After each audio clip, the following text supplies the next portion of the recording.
নমস্কার, আমি জয়শ্রী মণ্ডল। আমি এই বছর শারদকৃতি সম্মান গপ্পবাগীশ প্রকাশনীর হাত থেকে স্বর্ণকলমপ্রাপ্ত পুরস্কার মনোনীত হয়েছি।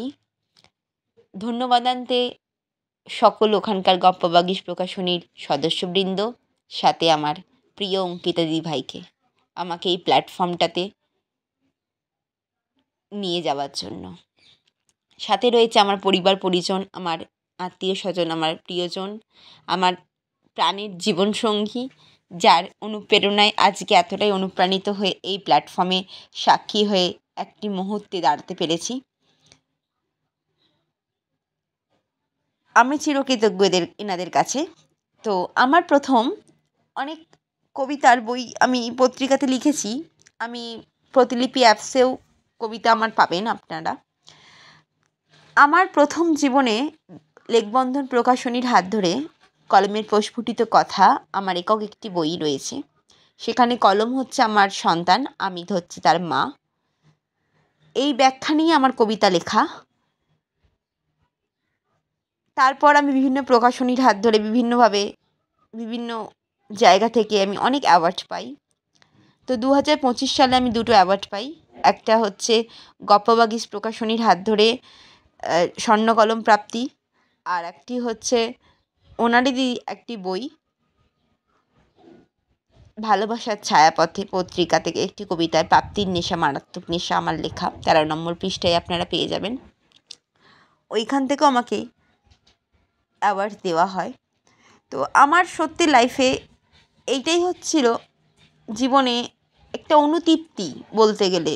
আমার জীবনে আমি হয়তো আজকে আমার কথা শুনতে ভালো লাগছে আমার পাঠকদের, আমার হৃদয় কাটছে অনেকের আমার লেখা পড়ে, কিন্তু আমি চাই এই অমরত্ব পাক এই লেখাগুলো, যাতে সবাই আমরা লেখক লেখিকা কলমের রেশে কলমের কালির সূক্ষ্ম তৃপ্তিতে সকলের হৃদয় একটা আসন গ্রহণ করতে পারি।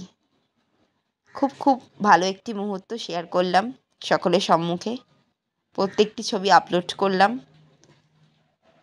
কেমন লাগলো সকলে অতি অবশ্যই জানিও।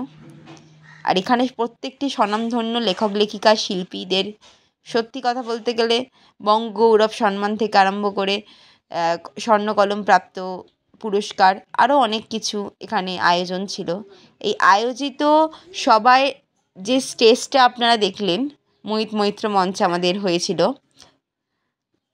সেখানে এতটাই আন্তরিকতা ছিল না, সেই আন্তরিকতার ভিড়েতে আমরা এতটাই হারিয়ে ফেলেছিলাম নিজেদেরকে যে সেই মুহূর্তে দাঁড়িয়ে আমরা বুঝতে পারিনি যে কীভাবে তাদেরকে অনুপ্রাণিত করব। সত্যি কথা বলতে গেলে আমি আপ্লুত হয়ে গেছি।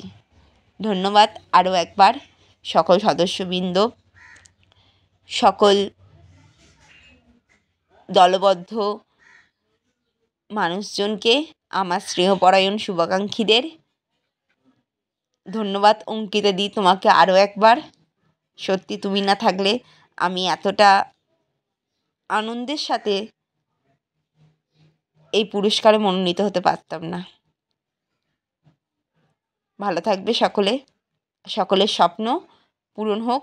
শুভ শারদীয়ার আগাম শুভেচ্ছা সকলকে। খুব সকলের পুজো ভালো কাটুক, আনন্দের সাথে কাটুক। টাটা। এইটুকুনি বলতে চাই। ভুল ত্রুটি হলে কথার মধ্যে মার্জনা করিবেন আমাকে। আমি আপনাদের জন্য আরও কবিতা লিখব অনুপ্রাণিত করার জন্য।